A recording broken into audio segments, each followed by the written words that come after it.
प्रभु यीशु मसीह के पवित्र नाम में आप सबको सलाम। आज का जो वचन है वो बिल्कुल एक अलग वचन है जो हमारी जिंदगी को दुनियावी जो चीजें हैं उसकी तरफ से दूसरी तरफ लेकर के जाएगा। मेरे जीजो, आज का जो हमने विषय लिया है वो judgment throne of Jesus Christ, यीशु मसीह का न्याय सिंहासन, यीशु मसीह का न्याय सिंहासन।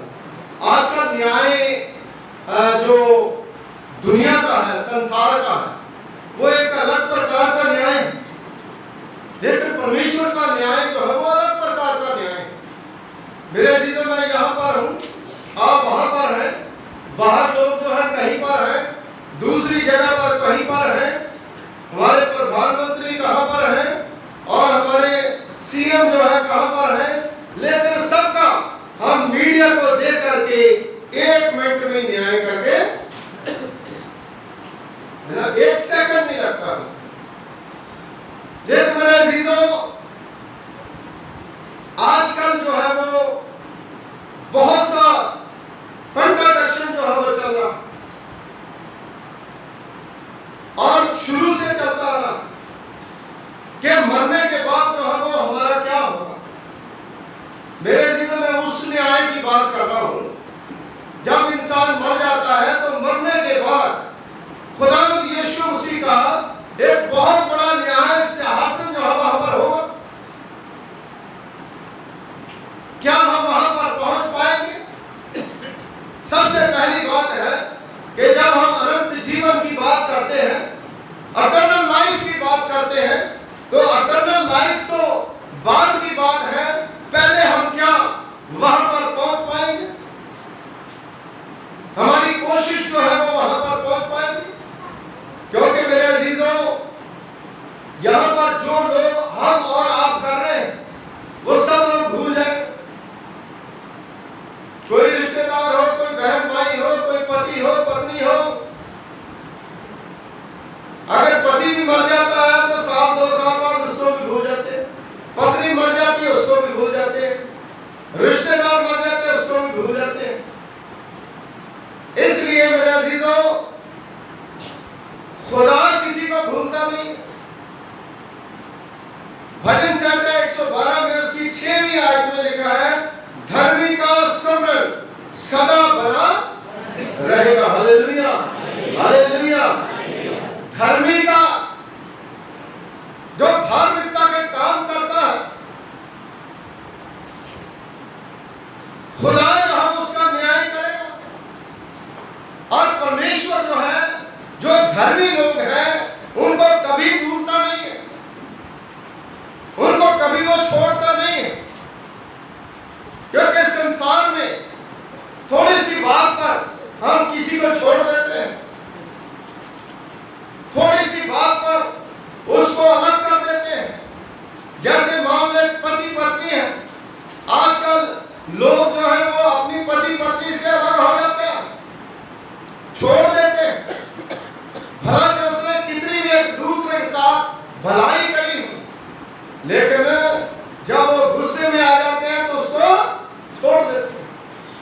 लेकिन खुदा जो है अपने धर्मी लोगों को कभी छोड़ता, क्योंकि उसने कहा, मैं तुम्हें ना छोड़ूंगा ना तुम्हें मैं। इसलिए खुदावंद यीशु मसीह जो है उसके न्याय सिंहासन के सामने जाने के लिए हमें खुदा का कलाम जो है, परमेश्वर का वचन जो है, उसको लेना। आप कहेंगे कि दूसरी जगह पर या दूसरे चर्च में या दूसरी जगह पर ये चीजें होती है, वहां पर ये हो गया, वहां पर वो हो गया। मेरी कलीसिया के लोगों में वो नहीं कर सकता, क्योंकि मैं वो नहीं हूं। लेकिन मैं आपको खुदा का कलाम बता सकता हूं, जो परमेश्वर का वचन हमें बताता है कि मरने के बाद हमें अनंत जीवन की चिंता होनी चाहिए। दूसरी चीजें तो खुदा हमें दे ही रहा, दूसरी चीजें तो परमेश्वर हमें देता ही है, लेकिन जो अनंत जीवन है वो प्रभु यीशु मसीह दे सकता है। इसलिए शैतान जो वो नहीं चाहता कि हमें अनंत जीवन जो हमें मिले, हम उसके स्वर्ग में चले जाएं, उसके न्याय सिंहासन के सामने खड़े हो सके। क्योंकि मेरे अजीजों, यूहन्ना की इंजील उसका 10 बाब उसकी 10वीं आयत पढ़े तो लिखा है चोर चोरी करने के लिए आता है। अब देखिए चोरी क्या क्या करता है शैतान। खुदा के कलाम में लिखा है चोर चोरी करने के लिए वो हमारी नौकरी चुरा लेता है, हमारा पैसा चुरा लेता है, हमारे शरीर की जो ताकत है उसको चुरा लेता है, हमारा दिमाग खराब कर देता है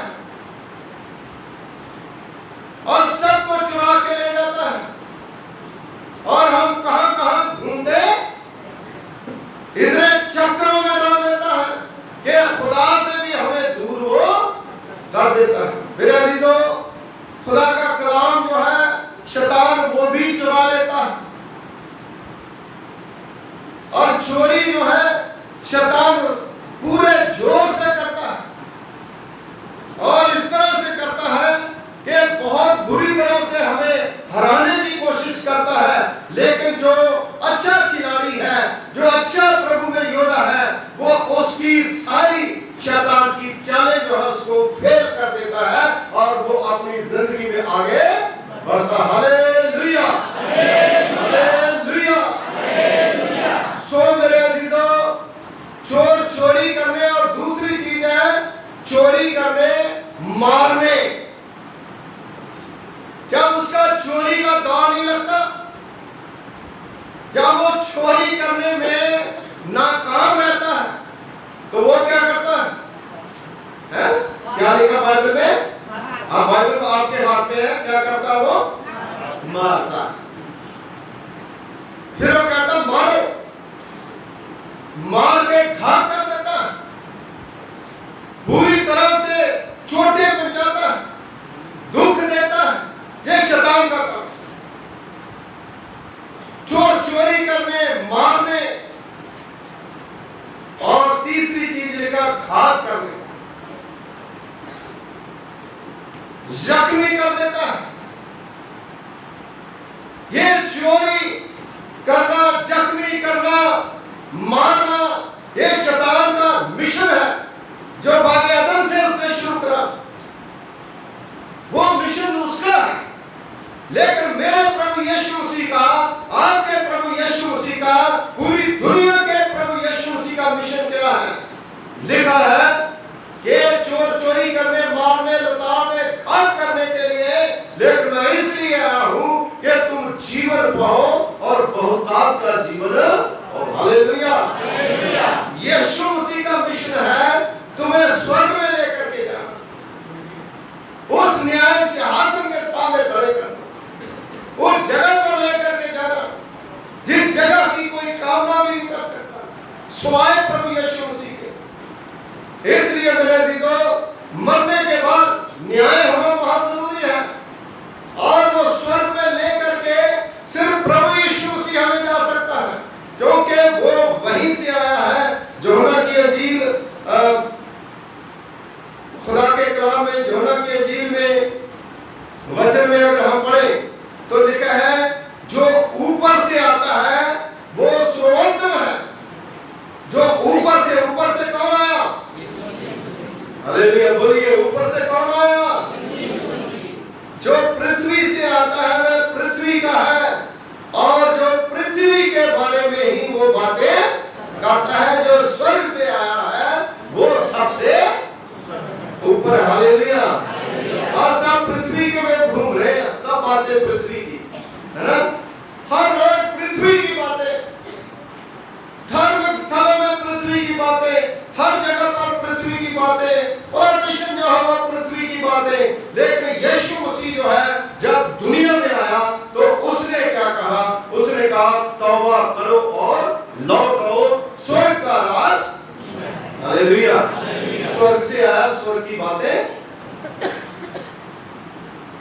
इसलिए मेरे अजीजों, वो ऊपर से आया है, उसे रास्ता पता है आज जिस रास्ते में मैं कभी गया नहीं, उस रास्ते से किसी को क्या पता। यीशु मसीह स्वर्ग से आया, स्वर्ग का रास्ता जहां उसने कहा मैं मेरे सिवा कोई भी स्वर्ग में जा। हालेलुया। देखो कितना स्पष्ट प्रभु का वचन है।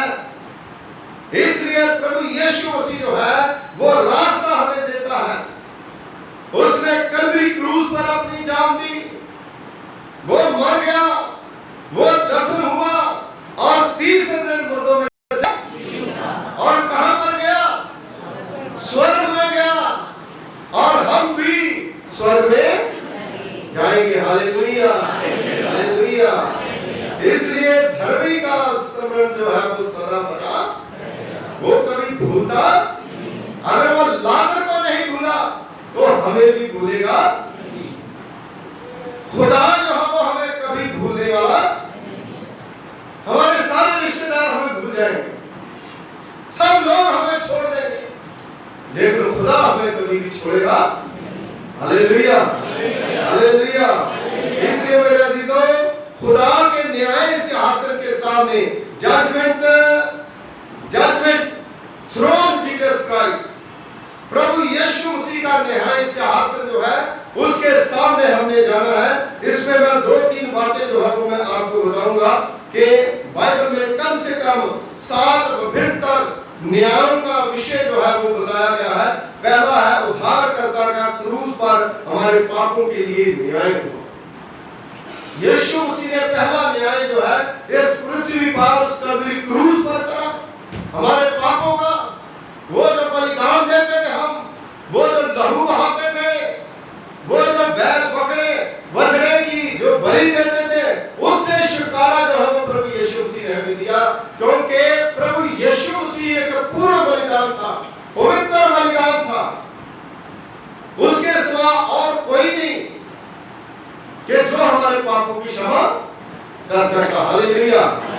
पहली बात जो है क्रूस पर न्याय कि हमारे पाप जो है वो यीशु मसीह के बगैर कोई भी माफ नहीं कर सकता। दूसरी चीज, विश्वासियों का अपने प्रति स्वयं न्याय। पहला कुरिन्थियों उसका 11वां बाब उसकी 31वें आयत में लिखा है, यदि हम अपने आप को जांचते और दंड न पाते, अपने आप को जांचते, जब प्रभु बोल लेते हैं ना तो प्रभु के पास आते हैं, तो हम क्या करते हैं? अपने आप को जांचते हैं। वही एक न्याय हमारे न्याय सिंहासन के सामने अपने आप को जांचे, अपने आप को परखें। अगर खुदा के साथ अपना रिश्ता तोड़ देंगे तो हमारे पाप ऐसे मतलब आगे बढ़ते जाएंगे। है जी? जैसे दिल्ली में बाहर जो मतलब आगे कचरे का ढेर है ना, और जब भी जाते हैं बढ़ता जाता, क्रेनें लगी होती है, पूरा करते हैं, लेकिन फिर वो बढ़ता जाता है। नर्क जो है वो ऐसा है। यरूशलेम की सारी गंदगी का कूड़ा जो है, मैं सच आपको बता रहा हूं, उसके लिए गहरा शब्द जो है इस्तेमाल, उसके अंदर कीड़े चलते हैं, किरण चलते हैं, आग जाती है, वो मर भी नहीं सकते, इधर से ताप लगता है, दूसरी तरफ चले जाते। ऐसा भयंकर जो है वो नरक है, जिससे खुदा जो है हमें छुड़ाना चाहता है, जिससे प्रभु जो है वो हमें बचाने के लिए अपनी जान कल्वरी क्रूस पर उसने दी है। इसलिए मसीहों के न्याय सिंहासन के अवसर पर विश्वासियों का न्याय जो है वहां पर होगा। और कैसे न्याय होगा? ये वचन में लिखा है, सब जातियों का न्याय होगा, पूरे संसार का न्याय होगा। मत्ती की इंजील उसका 25वां अध्याय उसकी 32वीं आयत में अगर पढ़ोगे तो वचन में लिखा, भेड़ और बकरियों का विभाजन हो किया। भेड़ों को बकरियों से, भेड़ जो है वो विश्वासी को बताती है, जो भय मानती है, जो डर मानती है, जल्दी तृप्त हो जाती है, उसको कोई प्रॉब्लम नहीं है। लेकिन जो बकरी है, बकरी हमेशा क्या करती है और खाती भी रहती है। कभी भी उसको मतलब खाने पे ही उसको कंसंट्रेट रहता, बस खाने के सिवा उसको और कोई चीज सूझती नहीं, बकरी को जितना मर्जी खिलाओ, 24 घंटे जो है उसको खिलाते रहो, मेंगने करती रहे और खाती रहे। इसलिए यहाँ पर प्रभु यीशु मसीह ने भेड़ और बकरी की उदाहरण देकर के बताया है कि किस तरह से वहां पर न्याय होगा। जैसे भेड़ों को बकरियों से अलग, इसका मतलब है कि यहाँ पर मिक्सचर है संसार में, लेकिन उस समय जो है उनको अलग किया जाएगा। बकरियां जो है वो बकरियां भी जो है वो एक इंसान को बताया गया, भेड़ इंसान को बताया गया। लेकिन जो विश्वासी हैं, जो प्रभु के लोग हैं, वो प्रभु के पास जाएंगे, क्योंकि यीशु मसीह ने कहा मेरी भेड़ें मेरी आवाज को। लेकिन बकरी को कितनी भी आवाज दो, है ना, 4 पत्थर जो है वो मतलब दिखा दो उसको खाने के लिए, उधर जाएगी, आपकी आवाज को नहीं। आवाज क्या है? प्रभु का वचन, खुदा का कलाम जो है वो भेड़ ही सुन सकती, बकरी नहीं सुन सकती। इसलिए मेरे अजीजों, खुदा का कलाम बताता है कि न्याय के सामने उस समय जब होंगे, भेड़ों को बकरियों से अलग किया जाएगा। इस्राएल का न्याय भी होगा। महाक्लेश के बाद जो सारा कुछ हुआ है, सबका न्याय जो है वहां पर होगा। वो किताबें जो है वहां पर खोली जाएगी, जिसका नाम उसमें नहीं मिलेगा, उसको आग और गंधक की झील में। इसलिए मेरे अजीजों, आज मौका है, हम अपने आप को परमेश्वर के सामने सौंप। यीशु मसीह स्वर्ग से आया, इसलिए वह स्वर्ग के ऊपर लेकर के हमें जाएगा, क्योंकि वहीं का है, स्वर्ग से उतरा, स्वर्ग का राजकुमार है। उसको सारी पॉलिसी पता प्रभु यीशु मसीह को, और उसने डिस्प्ले करी है हमारे पास, हमें बताया कि किस तरह से हम स्वर्ग में जा सकते हैं। इसलिए मेरे अजीजों, हमें खुदा के पास जाने के लिए अपने पापों का पश्चाताप करना बहुत ही जरूरी है, बहुत जरूरी है। जो मर गए हैं वो भी जी उठेंगे, जो पानी में चले गए उनको भी खुदा बुलाएगा, जो आग में जल गए उनको भी प्रभु बुलाएगा। इसलिए आज हमें इस बात का निर्णय लेना है कि हमारे जीवन में अनंत जीवन जो है उसको भी ध्यान में रख करके अपने जीवन को चलाएं और परमेश्वर के काम में आगे बढ़े। दूसरा कुरिन्थियों उसका 5वां बाब उसकी 10वीं आयत में लिखा है मसीह का न्याय आसन कहाँ है?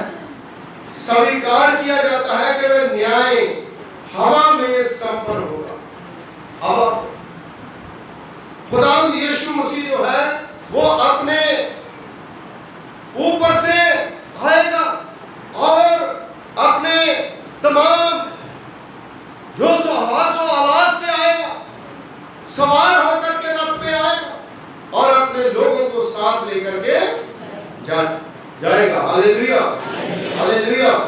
इसीलिए प्रभु यीशु मसीह जो हम मुर्दों में से जी उठा और वो स्वर्ग में गया, क्योंकि हम भी वहां पर जाएंगे। आज हमें पता ही नहीं है कि हम कहां पर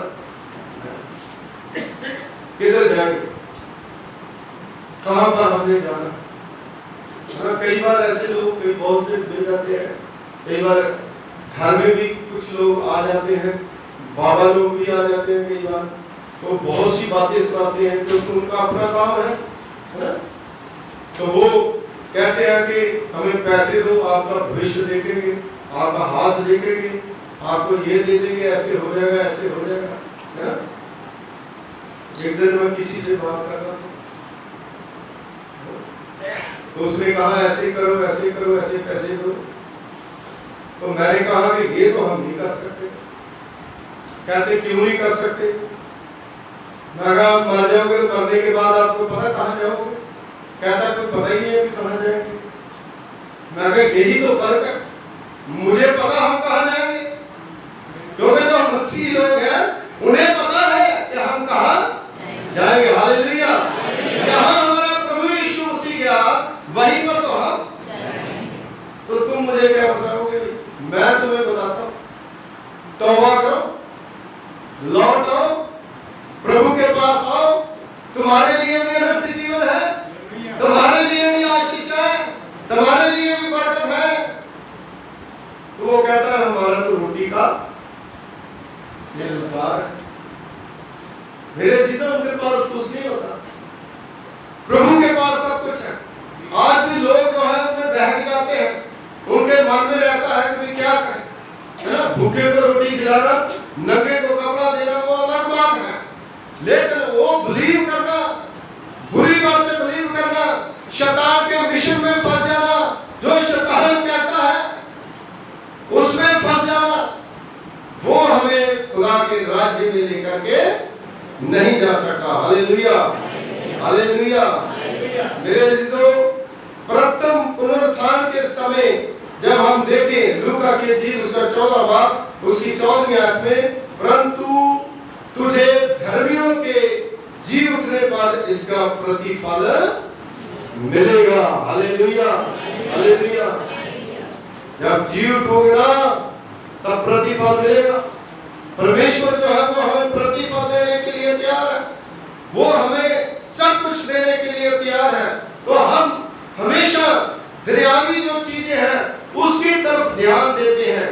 मेरे अजीजों, जब किसी का मर जाता है उसको पता चलता है कि वो कैसे कितनी चीजें जो कुछ दूर दूर कोई मर जाता है तब हमें पता नहीं चलता। मेरे अजीजों, सब कुछ छोड़ के चला जाता, लेकिन जो प्रभु में होकर के चला जाता है वो खुदा के पास चला जाता। Hallelujah, hallelujah. उसको कोई बदल नहीं सकता, उस पर कोई सिफारिश नहीं चलेगी, किसी बड़े लीडर की सिफारिश नहीं चलेगी, किसी जज की सिफारिश नहीं चलेगी, कोई पैसा वहां पर नहीं चलेगा।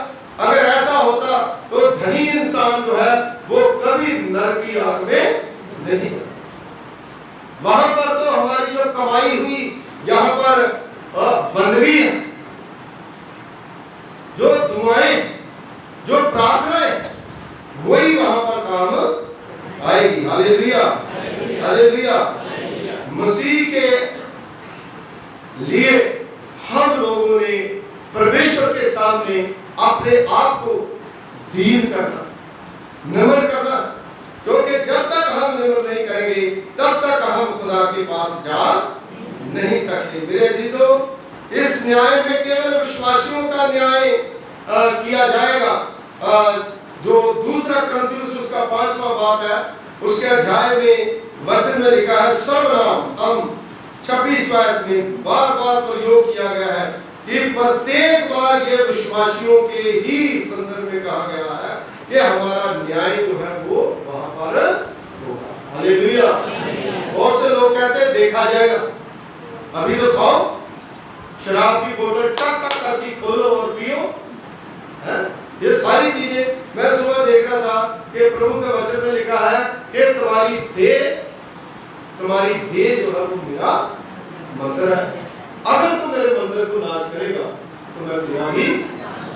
मैं एक चीज आपको क्लियर कर देना चाहता हूँ मेरे अजीजों, जब प्रभु यीशु मसीह ने इंसान को बनाया तो प्रभु यीशु मसीह ने पंप से हवा नहीं भरी, है ना, वो ट्यूब थोड़ी है,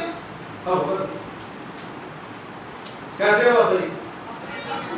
अपना सांस, है ना, नाक के ऊपर नाक रख करके, मुंह के ऊपर मुंह रख करके उसने उसको ऑक्सीजन दी, और वो मिट्टी जो है वो ऑक्सीजन सिर्फ ये नहीं कि पहले कुछ था, उसका पूरी बॉडी जो है उसको खुदा ने क्या कर दिया?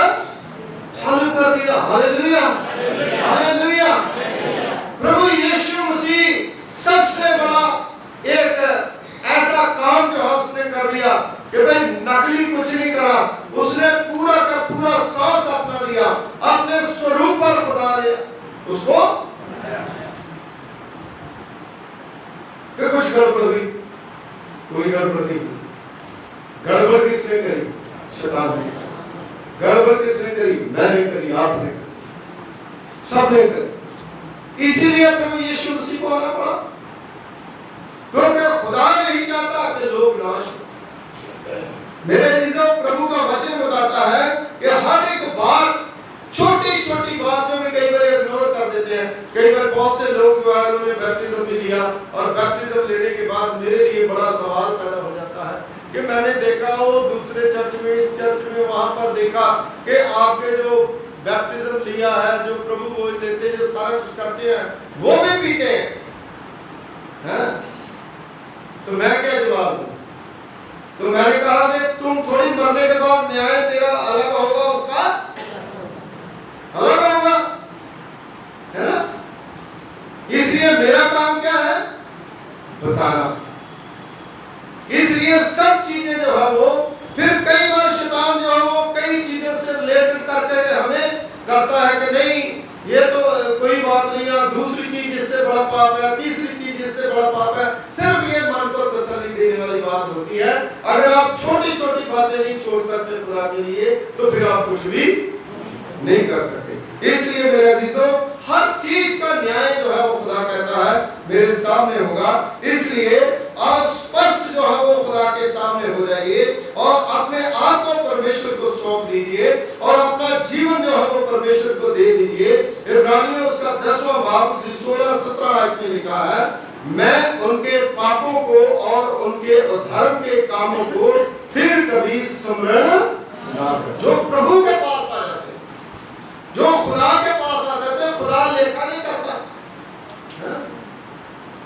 कई लोग कहते हैं कि मैंने इतनी सिगरेट पी, इतनी बीड़ी पी, इतनी शराब पी, मैंने इटर्नल लाइफ पानी है, मैंने अपना जीवन पाना है, इसलिए मैंने अब सारा कुछ छोड़ दिया। तो लोग उन्हें पता कई बार क्या कहते हैं, शैतान का मिशन क्या कहता है? 100 चूहा खा के बिल्ली। लेकिन खुदा का मिशन क्या कहता है कि वो 100 खा करके हद को चली गई और तुमने अभी पता नहीं कितने 100 और छोड़ देना चाहिए। क्योंकि खुदा जो है वो हर समय आगे है, परमेश्वर की बराबरी कोई नहीं कर सकता। शैतान जो है वो हमें गुमराह करता है, लेकिन परमेश्वर जो है वो हमें स्पष्ट करता है। स्पष्टता की जो विश्वासी है वही खुदा के पास जाएंगे, है ना? कपड़ा वपड़ा वहां पर नहीं चलेगा। इसलिए खुदा के सिंहासन के सामने हमने खड़े होना है। पापियों का न्याय करने के लिए परमेश्वर को ऐसे कामों का स्मरण करना अवश्य हो जाएगा, क्योंकि जो खुदा के बीच में नहीं है, जो उन्होंने तौबा नहीं करी, जो खुदा के पास नहीं आए, उनका न्याय तो होगा। लेकिन जो लोग प्रभु के पास आएगा, परमेश्वर उनका लेखा नहीं देगा, वो उनको माफ कर देता है, क्योंकि खुदा जो है वो हमेशा माफ करता है। खुदा माफी देने वाला परमेश्वर है। और मेरे जीजों, 2-3 बातें मैं बताऊंगा हमारे कामों का न्याय किया जाए। जो काम हम करते हैं सुबह से लेकर के शाम तक क्या क्या काम करते हैं, है ना? जितने काम बुरे करते हैं वो भी लिखे गए और जितने अच्छे करते हैं वो भी लिखे गए। कई बार क्या होता है, 1-2 बुरा काम हो जाता है, तो अगर 10 काम आपने अच्छे कर लिए तो वो दब जाते हैं, उनकी कोई वैल्यू नहीं रहती, है ना? अगर झाड़ियां बढ़ गई तो बीज दबा लेंगे, लेकिन बीज बढ़ गया तो झाड़ियों को दबा लेगा। इसलिए जितनी बदली हम करते हैं उतना ही हम पाप से छुटकारा पाते हैं, हमारे कार्यों का। दूसरा, 1 कुरिन्थियों उसका 3वां बाब उसकी 13वीं आयत में लिखा है, हर एक काम प्रकट हो जाएगा। हर एक काम जो है वो प्रकट अभी प्रकट होगा। मैं यहाँ पर खड़ा हूँ, है ना? तो मैं भी इंसान हूँ, मेरे से भी गलतियां होती है, लेकिन मेरा प्रकट नहीं कर सकते आप लोग अपना प्रकट नहीं करोगे। लेकिन वचन में लिखा है कि उसके न्याय सिंहासन के सामने सब कुछ प्रकट, सब कुछ सामने आ जाएगा, है ना? सब कुछ जो है वहां पर सामने आ जाएगा। एक पूरा मतलब दृश्य जो है वो सामने आ जाएगा कि कितने बजे आप सिनेमा देख रहे थे, तो चर्च का टाइम ये था, तुम सिनेमा देख रहे थे। दुआ का टाइम ये था और तुम शराब पी रहे थे। और सब कुछ जो है वहां पर प्रकट हो, क्योंकि वचन में लिखा है, और वह हर एक काम जो है वो परखेगी। कौन? आग। आग के अंदर जो हमें प्रकट होगा, है ना। ये पता क्या है, जब पुलिस में कोई रिमांड में लिया जाता है ना, तो वो उसको मतलब है कि सब कुछ उसके भूत भी बोलने लगते हैं, अगर कोई नहीं बताए उसको बोलना ही पड़ता। लेकिन यहाँ बाइबल में लिखा, मैं नहीं कह रहा, बाइबल में लिखा है कि और वह आग हर एक का काम परखेगी। इसका मतलब है कि उस समय प्रभु यीशु मसीह परमेश्वर जो तख्त पर बैठा है, तो जो आग में डाले जाएंगे, आग में अगर मैं जाऊंगा तो मैं सब कुछ बताऊंगा ही।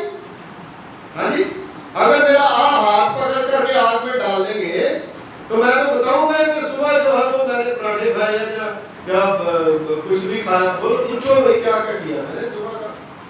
हाँ जी, अगर आग में हाथ डाले, मेरा सब में डाल दे, तो सब बताएंगे कौन अपनी पत्नी से लड़के आया, है ना। अब तो हम नहीं बताएंगे, लेकिन अगर ऐसा हुआ तो सब बताएंगे, अरे अरे यार निकालो निकालो, हाँ हाँ मैं गाली दे के आया।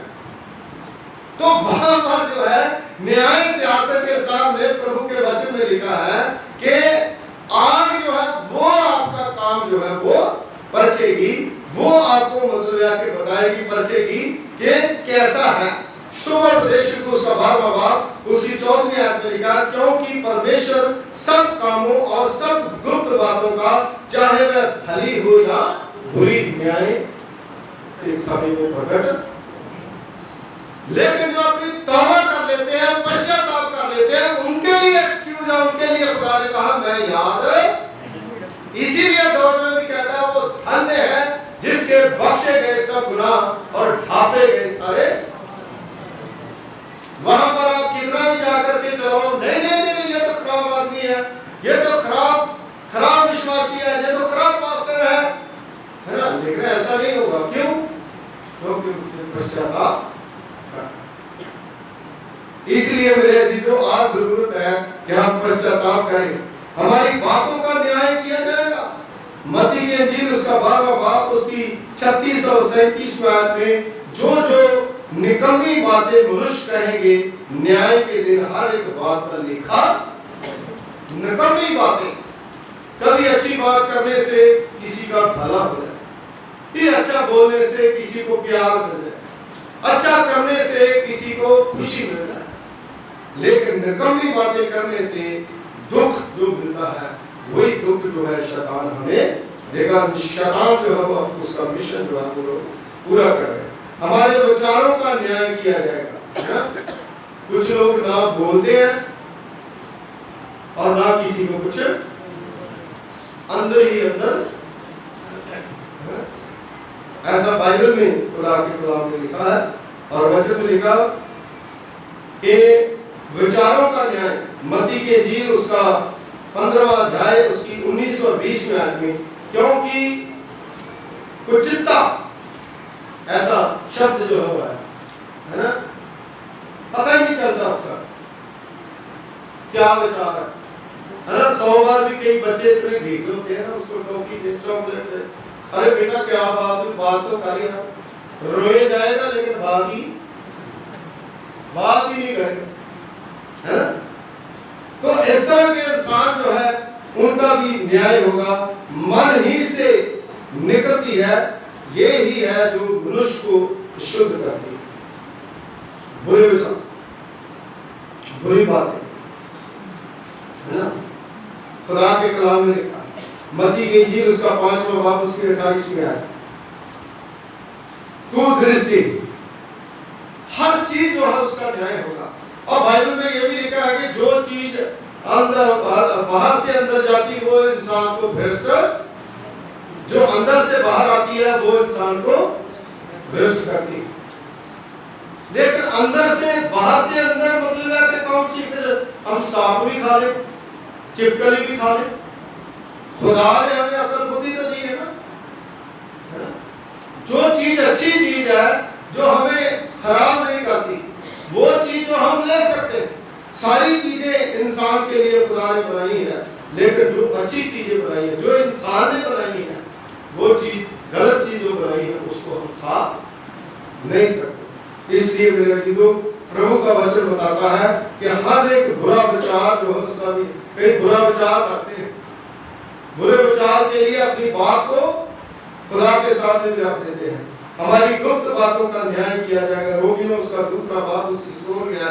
जिस दिन परमेश्वर मेरे सुसमाचार के अनुसार यीशु मसीह के द्वारा मनुष्यों की गुप्त बातों का न्याय करेगा।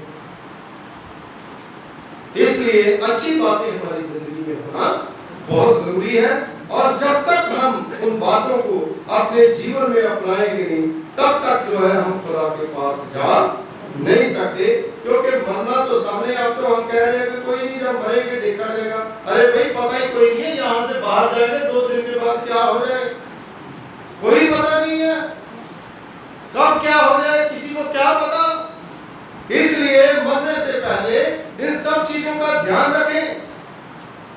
मैं आपको सिर्फ वही कहता रहा हूं, है ना, जो दुनियावी चीजें, दुनियावी पृथ्वी की बातें जो वो कहता रहा, है ना, वो अच्छी बात है।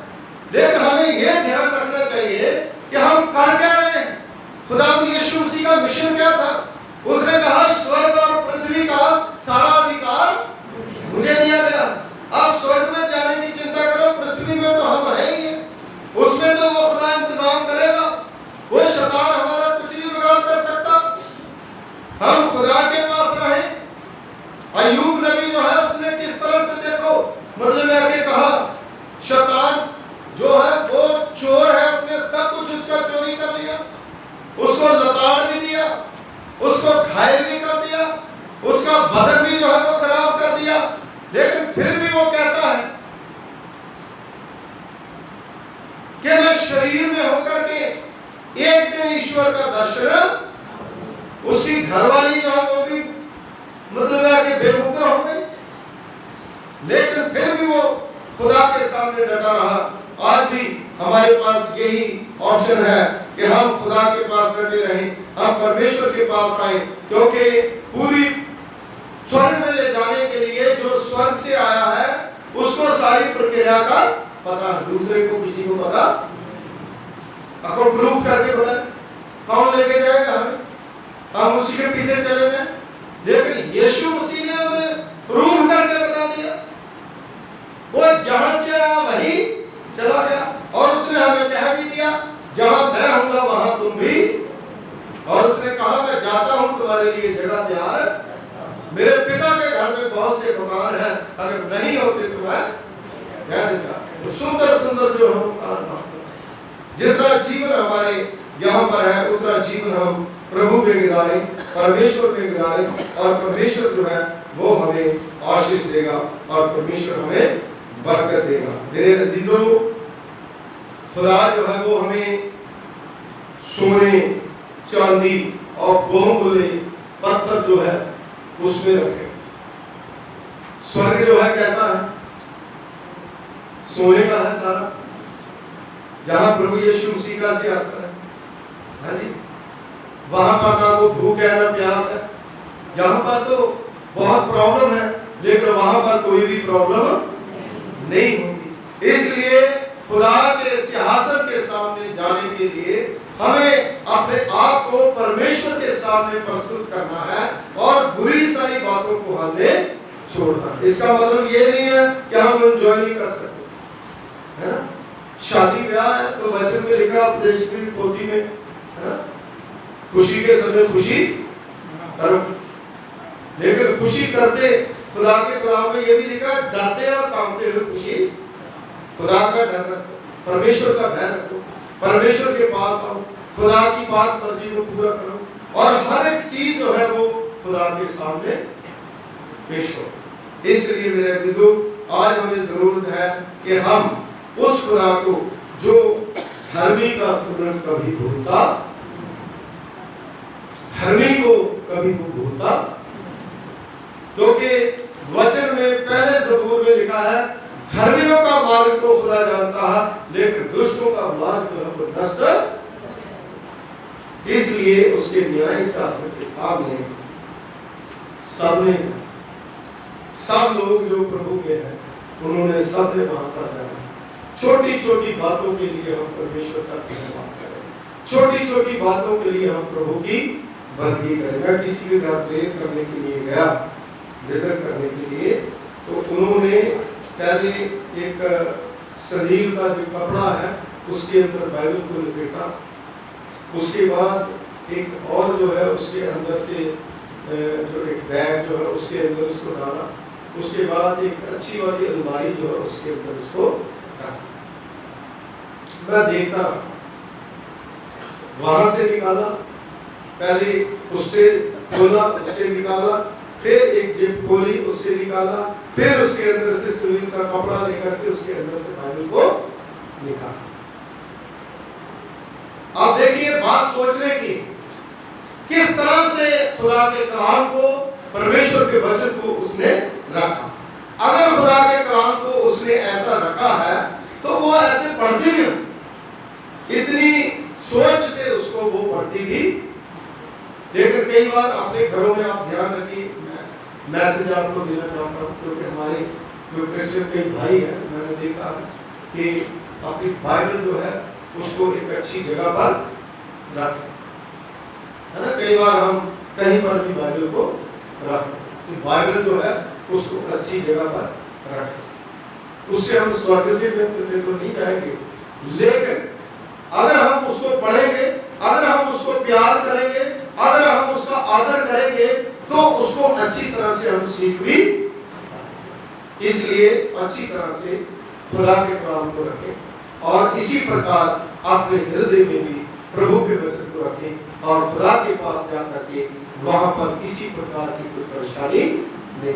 मेरे अजीजों, अगर हम ऐसा करना शुरू करेंगे तो इसका मतलब है कि हम खुदा के राज्य की खोज करनी शुरू।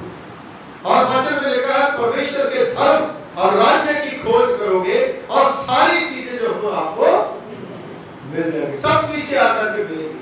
हर चीज खुदा देने के लिए तैयार है, लेकिन अनंत जीवन जो है वो प्रभु के पास है और प्रभु यीशु मसीह ही हमको वो दे सकता है। शैतान का मिशन है चोरी करना, मारना, लताड़ना, घात करना। प्रभु यीशु मसीह का मिशन है कि सब लोग जिंदगी। अब हमने जो है उस चीज को चुनना कि हम जीवन की सहायता, थोड़ा सा तो कई बार इस वचन को सुनने के द्वारा हम सोच में पड़ जाते हैं, लेकिन सोच में पड़ने की जरूरत नहीं है। ये बिल्कुल आसान है। हम हमारा जीवन जो है बड़ा अच्छा हो जाएगा, हम अपने जीवन में तरक्की करेंगे, स्पष्टता जो है वो हमारे जीवन में आ जाएगी। अगर ऐसा हम पाप में जीवन व्यतीत करते हैं तो स्पष्टता जो है वो हमारी जिंदगी में कभी भी नहीं आएगी। इसलिए आइए अपनी आंखें बंद करें, अपने स्वरों को परमेश्वर की पवित्र बात में उठाएं। खुदावंद हमारे दयालु पिता प्रभु, तेरा धन्यवाद करते हैं, तेरा शुक्रिया अदा करते हैं। आप अनुग्रहकारी पिता हैं, दयावान परमेश्वर हैं। आपकी दया, आपकी कृपा खुदावंद बहुत बड़ी है। तुमने अपनी महान कृपा, महान फजल के द्वारा ये होने दिया कि हम खुदावंद आपके पवित्र पाक चरणों में आ सके। शुक्रगुजारी के साथ प्रभु पिता परमेश्वर जी आपके वचन को हम खुदावंद सीख सके। दुआ करते हैं इस समय प्रभु, जितने अजीज बहन भाई आए हैं जिन्होंने वचन को सुना, वो अपना जीवन प्रभु जी आपको सौंपे, तौबा करके प्रभु पिता परमेश्वर जी अपने पापों का पश्चाताप करके आपके पास लौटे। आप इन्हें ब्लेस करें, बरकत दें, यीशु मसीह के वसीले से मांगते हैं, आमीन।